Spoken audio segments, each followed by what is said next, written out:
Okay, so it sounds like there was a really good conversation.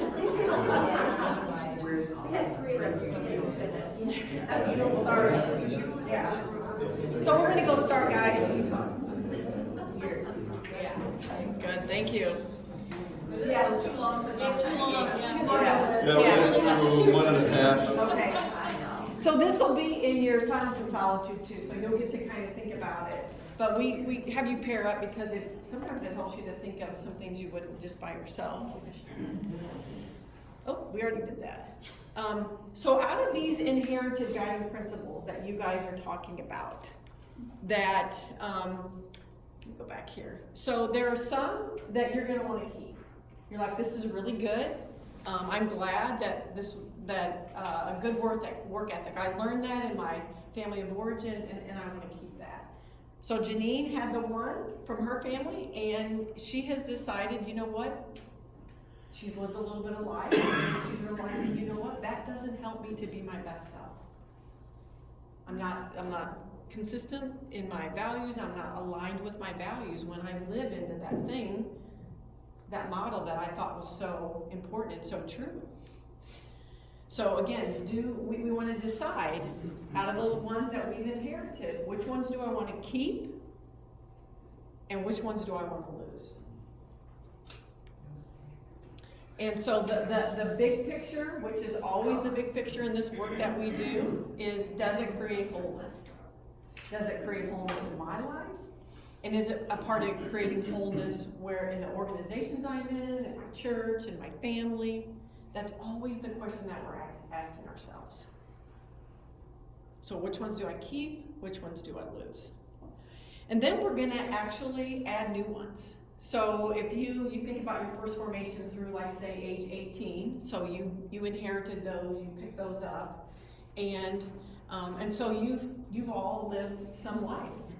Shay, not very much, but the rest of us have lived a little more life since we were 18, and so we're gonna add some new ones, and we're gonna add new ones in places where we're noticing I'm getting stopped here, I'm getting stuck here. So I think I would say for all of you, and this happened for me when I started my work, is that I realized I wasn't as authentic and vulnerable as I wanted to be. And so that became a guiding principle. And so I added that. That wasn't something that was valued in my family, but I decided I wanted to add that. I was getting stopped and stuck in that. Ways that we get triggered by our vows. And then places where shame shows up. And so the third step is that we're going to focus in. So if let's say you come up with like 20, you might guess you can't work on 20 guiding principles at one time. So you're gonna narrow it down, and you're gonna to a list of about 4 or 5. That's a manageable amount that you can work on at one time. And you might think to yourself, gosh, I can narrow down to 4 or 5, but then maybe just 1 or 2 I'm really gonna work on for a while. Whatever you think you can work on, that's what will be the number for you. So I'm going to share with you, give you an idea. I'm going to share some guiding principles. Todd is and Mike is, to give you an idea. Okay, so what do these really look like? So I've shared with you that one of my vows is I will prove my value by performing perfectly, physically looking good, and having people love me. And so my guiding principle, I will focus on learning rather than perfection in all of life. So that reminds me that my value has nothing to do with my value is set. It doesn't change based on anything that I do or say or how anybody thinks about me. It never ever changes. And so I don't have to go around trying to prove my value to everybody in all these different ways. And so if I do that, then I'm going to end up, it's going to free me up to try new things. Because if I have to perform perfectly, I'm not going to try new things, because none of us do anything. First of all, we don't ever do anything perfectly, but the first couple times, maybe 5, maybe 10 times, it's going to be a little rough.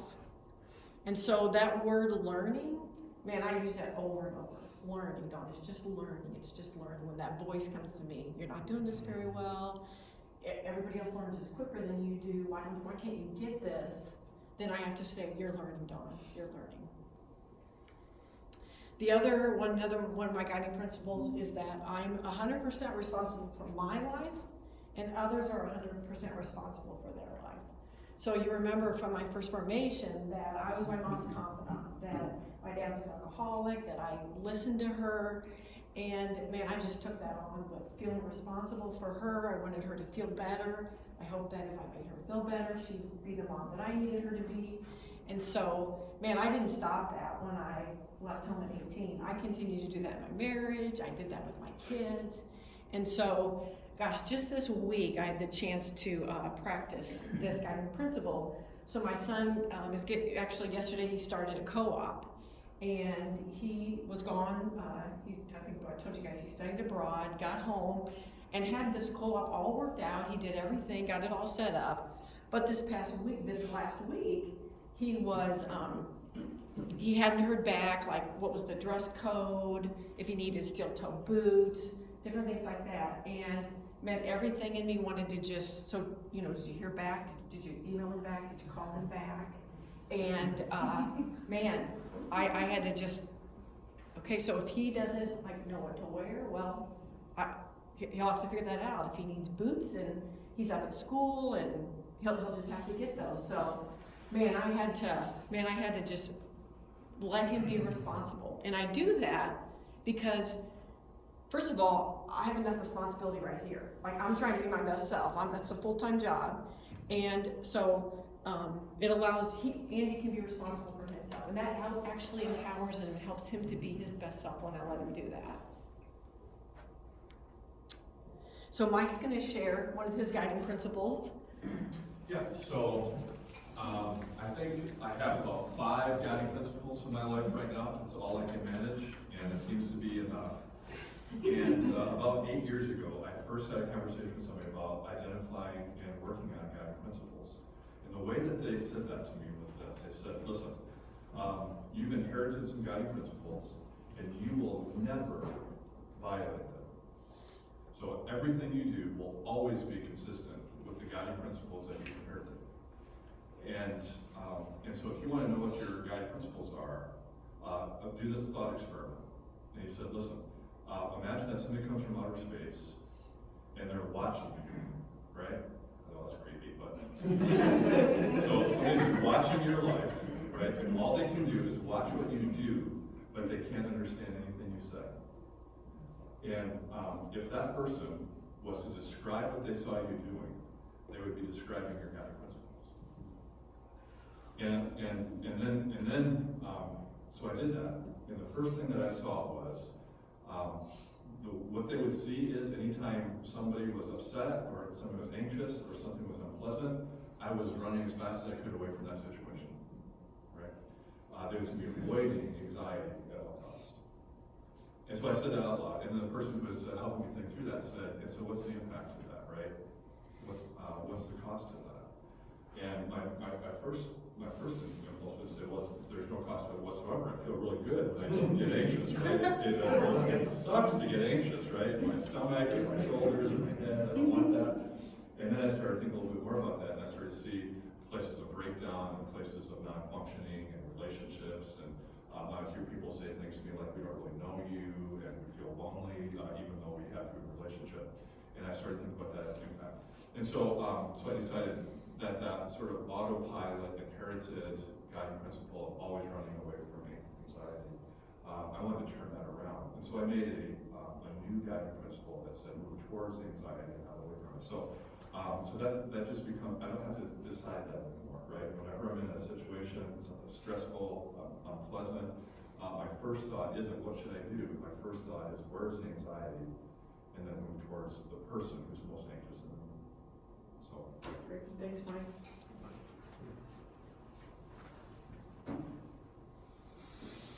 Yeah, so for those of you who remember some of my story I've told, this probably won't surprise you. I learned some really concrete things about money I learned there's not enough to go around. And I don't remember it being on a pillow, but it could have been. Get what you can and can what you get. Get what you can and can what you get. And that motto applies in a world where there's not enough to go around. So as I became an adult, and in the way I was pretty clear as somebody that was a follower of Jesus that I was generous. I was generous with money, gave a lot of money away, and where it showed up was when there was conflict or anxiety with somebody around money. Money trumped, because money is really more important to people. So the guiding principle, relationships will be at the center of all decisions made about money, because relationships are more important than money. And I was pretty clear that was an inherited guiding principle that I need to lose. And I'll tell you the most challenging moment of my life. So one of the most challenging moments of my life in general, well, actually, it is the most challenging moment in my life. And this guiding principle was at play. 4 years ago, January 1st, my wife left me. And I had always, she never worked since we had kids.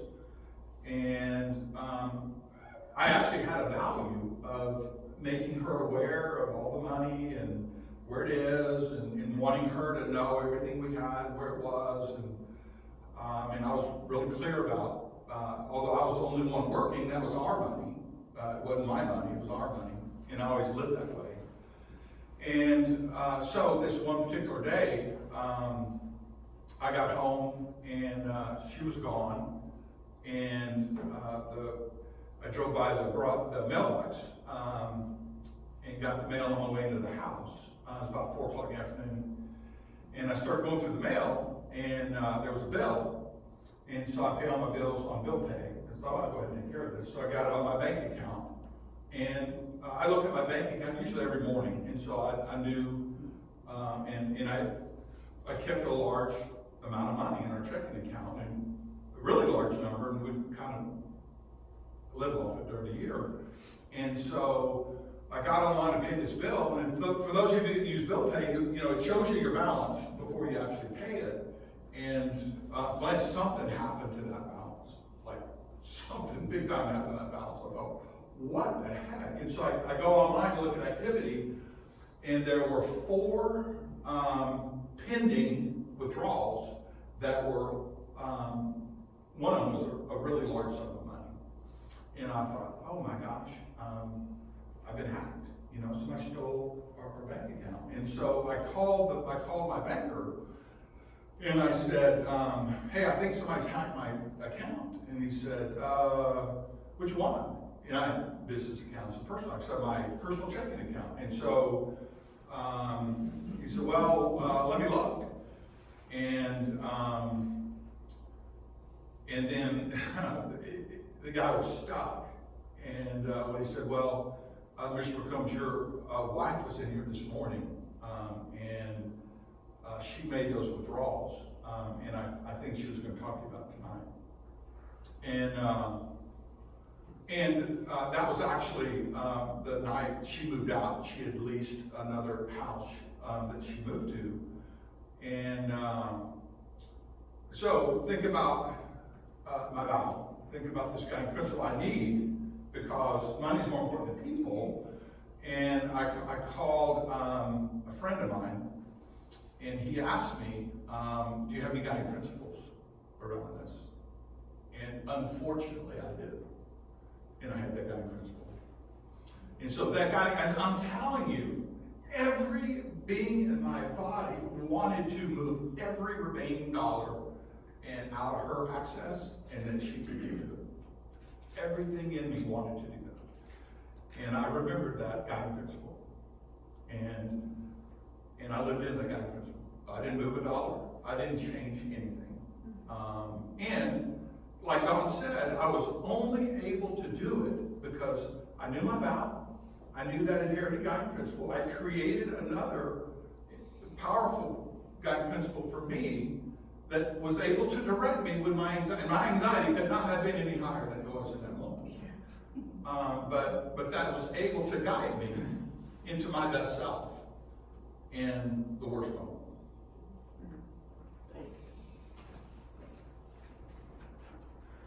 So the next thing that we do, so we, first of all, we figure out what did we inherit, which ones of those do we want to keep, what do we want to lose, what do we want to add based on our current situation where we get stopped and stuck.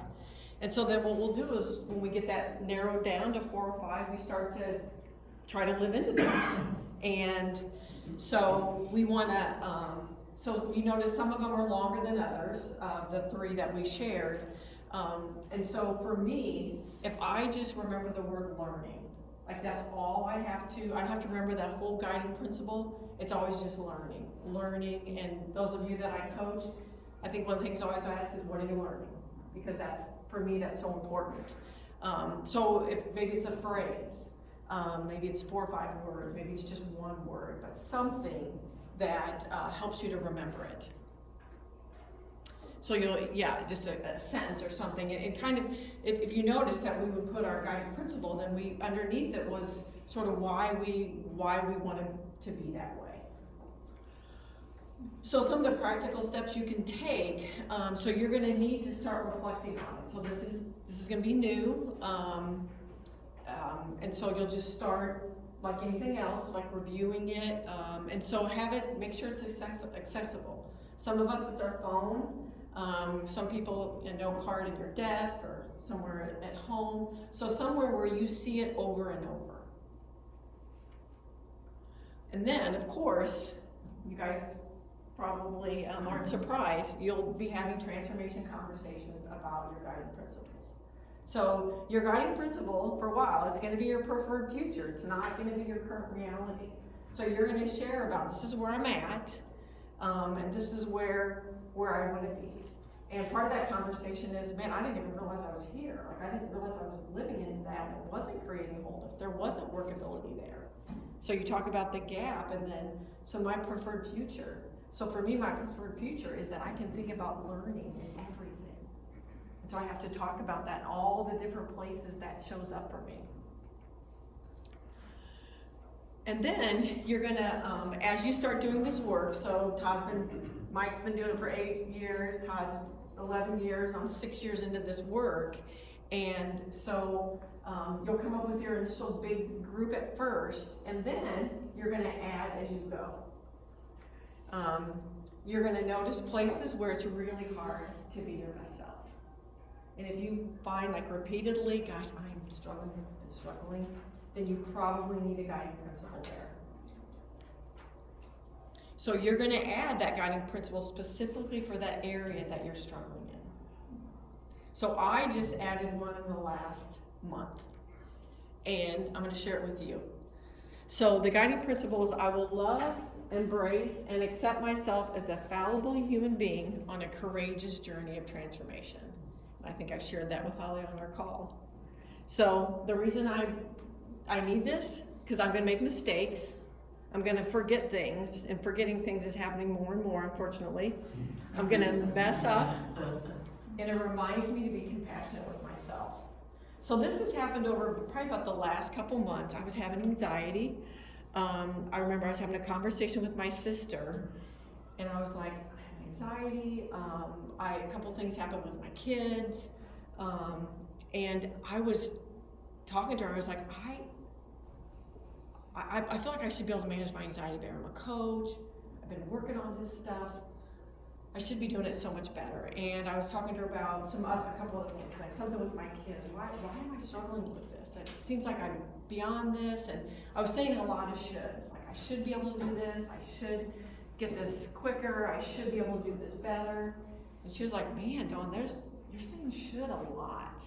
And she goes, and she's done this work. She said, do you have any like guiding principles around that? And no, I really don't. And so I started thinking about it, and that's what I came up with. That and it kind of ties into my vow. So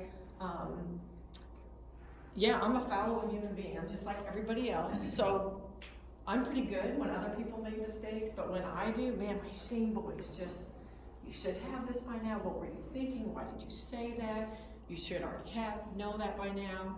And so that whole self-compassion thing, just to be like, it's okay, like, it's okay. Talk to yourself the way you would talk to your friend if they shared that with you. And so, man, I can't tell you how many times and I had to use this just this past weekend. We went into Chicago, and we go into Chicago quite a bit, and there's a lot of construction. And so it was myself and my husband in one car, and then my son was behind us in another car, and his girlfriend was behind him in another car because we had to all go separate places the next day. And there's all this construction. And I'm the navigator, and I can get distracted easily. So I'm kind of navigating, kind of talking to him, kind of looking around. And so there was a place where you either, took this fork or that fork, and it was a little bit confusing, but we took the wrong fork, the wrong way, and it took us an hour and a half extra to get there. Yeah. So it wasn't just like get on, back on. Yeah. So we had dinner reservations. We had to cancel those. I had to make new dinner reservations, and my shame voice is just like, you don't have good attention. Why weren't you paying attention? And then I'm thinking about my son, and then his girlfriend, what she's thinking, and it was just like, boom, boom, boom, just firing off. And I was just like, okay, Dawn, you are a fallible human being, everybody. And I was just like, I had to say it over and over and over. And I just told everybody, I'm so sorry about that. And and my husband was like, I could have caught that too. And yeah, so I'm thinking, my son's girlfriend's gonna think, like, who are these people? They've never been to Chicago before, So I just had to repeat that over and over and over again. And it really did help. It really helped me to just kind of calm myself down. And Todd's got a story about a guiding principle that he's added. Yeah, so the one I'm getting ready to tell you, I suspect everybody in this room had something pretty similar to this. So I had 4 when I finished the work you're doing right now. And so there was a female leader counselor that I knew, and I emailed her to ask for some information, her thoughts around someone I was coaching. And so she replied back, and then it was going back and forth, and then I started getting anxious because it seemed like she was like wanting to tell me more than I was asking, and like there might be some kind of agenda there. So my anxiety started growing, and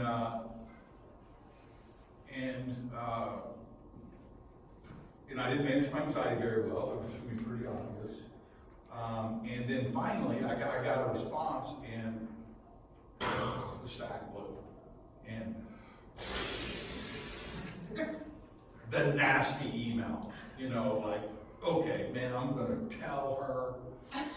And the only redeeming part of the story for me is I had the wisdom to email a friend of mine before I sent it and said, what do you think? It was on a Sunday night about 6 o'clock. And like about 10 minutes later, like, please don't send this. If you haven't already, please don't send this. I was like, no, really wanted to send it because I really want to tell her off. And he said, man, I really recommend get a meeting with her and have a conversation. And I was like, I really want to send it, but it sounds like that's part of life, so okay, I'll do that. So a couple, 3 days later, we scheduled coffee, and we met. And less than 5 minutes into the conversation, I realized I was totally making up a story. It was a total story. There was no truth in anything I was telling myself. And so literally, for me, it was all gone in 5 minutes. And then, we just kind of caught up and chatted. And it was fine. And I can assure you, I promise you, I would have destroyed that relationship with this woman if I would have sent that And so, you know, and I think we've all been there, you know, that's the whole thing about like not having conversations, to do an email. And so I created this guiding principle. I was always seek face-to-face meetings whenever I sense there's any relationship problem. Because I learned from that, and I know if I don't do that, you can send that email and destroy relationships. I don't ever want to do that. Yeah. Great, thank you. So you're going to start the process today. You'll actually start during your silence and solitude, the process of working on your guiding principles. Can I say one more thing? Yeah. I forgot, I'm sorry. I want to go back to that first story I told you about that other guiding principle. So clearly, me living into that guiding principle did not save our marriage. And in any relationship, it takes two people. And that's not the point. The point is I can only be responsible for me, and that was me being my best self. I promise you that was me. And that's all I can be responsible for, is me being my best self. So it's like, so don't think it was, well, it's not helpful if it doesn't work, which means it doesn't create the outcome you want. No, this is all about us practicing and learning to live into being our best self. Good, thank you. So you're the only one you're the expert on what your guiding principles are going to be. You're the only one that knows what those will be. So so you know how our vows were kind of tough, we had to uncover them, we had to dig to figure those out. Guiding principles are similar. Some of them will come really quickly. You'll see, yep, I want to keep that, I don't want to keep that. But it's others, you kind of have to dig a little and spend some time on it. And this is all part of what we call, which everything is, a lifetime body of work. So this is for the rest of your life that you're going to be working on these. And you can see that we've added. And that just means that you're finding places that you're not able to be your best self. And so when I created this new guiding principle and I live into it, then I'm creating wholeness in myself and I'm creating wholeness around me. So you will have your silence and solitude. So I want to say a couple things first about that. I could probably turn this on.